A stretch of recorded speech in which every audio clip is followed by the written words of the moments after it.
ایک شخص اپنے بیٹی کی رشتے کی وجہ سے بہت پریشان رہتا تھا کہ ان کے جو بھی رشتہ آتا وہ دوسرے دن انکار کر دیتے۔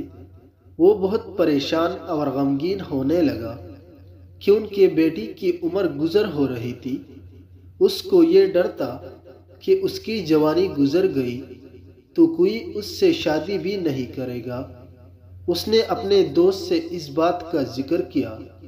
وہ کہنے لگا کہ ہمارے محلے میں ایک صوفی بزرگ رہتے ہیں، وہ بہت نیک اور مخلص انسان ہیں، آؤ ان سے مشورہ کرتے ہیں، شاید کوئی رہنمائی مل جائے۔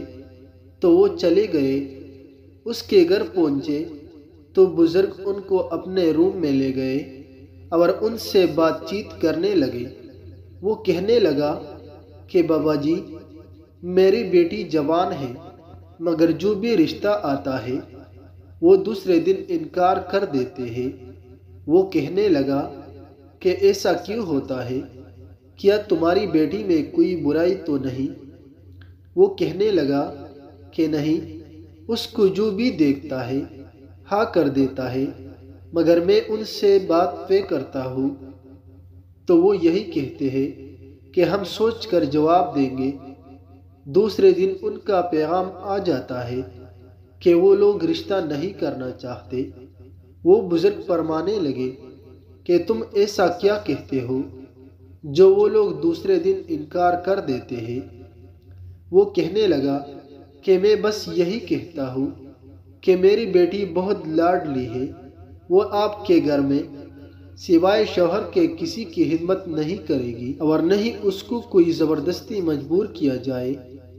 تو بزرگ فرمانے لگے، یاد رکھو، جب تم اپنی بیٹی کا رشتہ کہیں بھی کرنے لگو تو کبھی بھی 3 شرطیں مت رکھنا، ورنہ اس کی زندگی ایسی ہی گزر جائے گی اور کوئی بھی اس سے شادی نہیں کرے گا۔ ایک یہ شرط کبھی مت رکھنا کہ میری بیٹی کا الگ گھر بنا دو، کیونکہ وہ اپنا سب کچھ اپنے بیٹے کو ہی دیتے ہیں۔ دوسرا، کبھی یہ شرط مت رکھنا کہ وہ دوسرے گھر اپنے شوہر کے سوا کسی کی خدمت نہیں کرے گی، کیونکہ جس طرح تم اس کے والدین ہو اسی طرح شوہر کے ماں باپ بھی اس کے والدین بن جاتے ہیں۔ تیسری، یہ شرط نہ رکھنا کہ میری بیٹی کو الگ سے خرچہ دینا ہوگا، کیونکہ اگر آپ کی بیٹی ایک ہی گھر میں سب کے ساتھ رہے گی تو اس کو ہمیشہ خوشیاں ہی ملیں گے، الگ خرچہ شوہر پر بوجھ بن جاتا ہے۔